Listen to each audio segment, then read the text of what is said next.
奥特战士们正在睡觉。我去，奥特曼睡觉他也打呼噜的吗？还打得这么大声？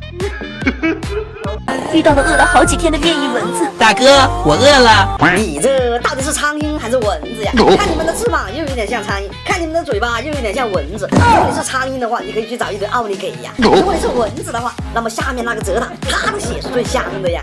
我们去咬赛罗吧。我跟你说，不要去咬赛罗啊！赛罗他不洗澡，身上是臭的呀。你去咬那个泽塔，泽塔特别爱干净，身上特别香啊。我先吸一口，糟了，咬不动。你看吧，叫你去咬泽塔，你不信，你要去咬格力乔，这下好了吧？嘴巴都撇歪了呀，看你以后怎么吃东西。连我都敢咬。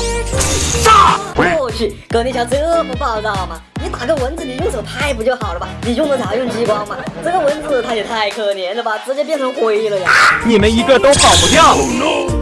我去，真不愧是两口子呀，脾气都这么暴躁呀！看来3只蚊子就只剩下咬泽塔的那一只了呀，可能是泽塔睡得太香，没反应过来吧。